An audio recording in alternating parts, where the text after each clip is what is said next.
On sent en lisant votre livre que les émotions sont au centre de ce que vous appelez une randonnée, ce chemin qu'entreprennent les enfants avec leurs parents à mesure que le vieillissement avance. Il y a des émotions magnifiques, bien sûr, mais il y a aussi plein de petites et grandes choses qui peuvent parfois peser lourd au bout du compte.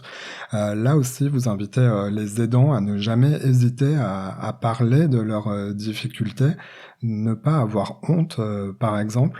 Mais à qui en parler? On peut en parler, alors on peut en parler à des membres, d'autres membres de la famille, on peut en parler à des amis, on peut en parler à des collègues, on peut aussi en parler à des professionnels et c'est important de pas hésiter à le faire.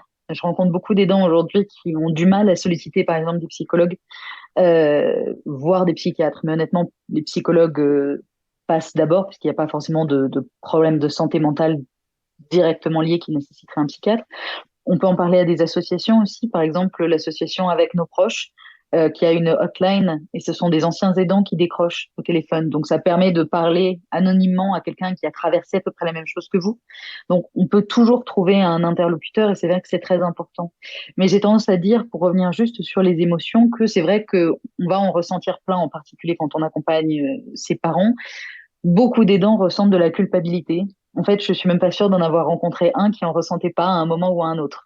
Celle de jamais faire assez bien, d'en jamais faire assez, et cette culpabilité peut perdurer même après le décès du proche. Il faut pas culpabiliser de culpabiliser parce que tout le monde est en mode je dois prendre soin de moi, on me le répète dans tous les sens. Il faut pas que je culpabilise. C'est humain, toutes les émotions sont humaines. Il faut juste se rappeler que c'est pas parce qu'on ressent quelque chose que c'est justifié.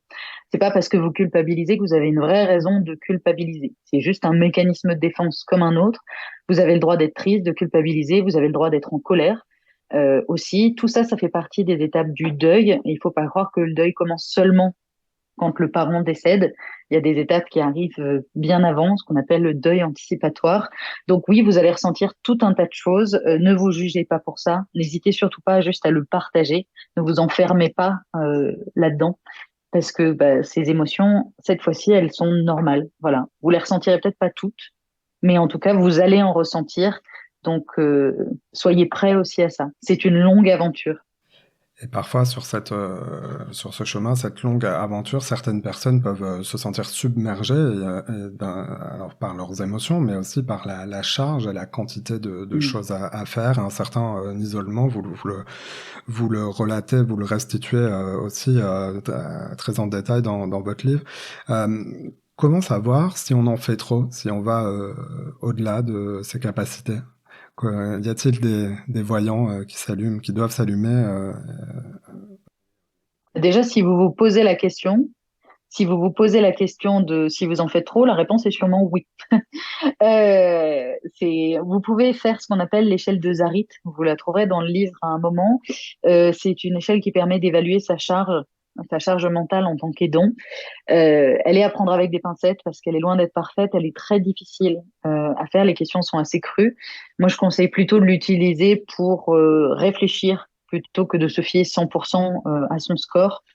Après, c'est vrai que chacun a son seuil de tolérance, chacun a ses limites, chacun a un quotidien différent à gérer. C'est sûr que quand on a des enfants en bas âge, un conjoint, un travail à temps plein et un parent avec une démence, c'est pas tout à fait la même chose que si le parent va bien, qu'on est célibataire, sans enfant et qu'on travaille à mi-temps, j'en sais rien. Pas pour stigmatiser les célibataires, loin de là, parce qu'on peut aussi avoir énormément de choses à faire à côté. C'est pas parce qu'on est célibataire que tout doit retomber sur nous aussi. Je dis juste que chacun gère les choses comme il le peut.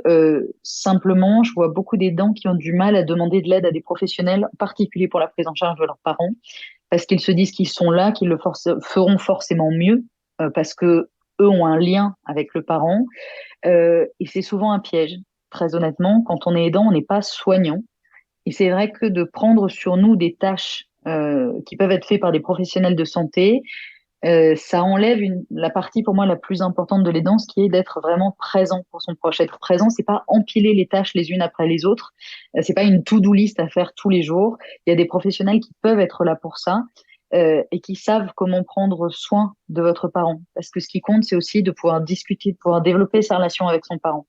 J'ai des aidants qui malheureusement me disent après la mort de leurs parents, je me rends compte que les dernières années de vie mon parent, je me souviens que de la maladie, je me souviens que de ses traitements, de ce que j'ai fait sur ça, mais pas des conversations qu'on a eues.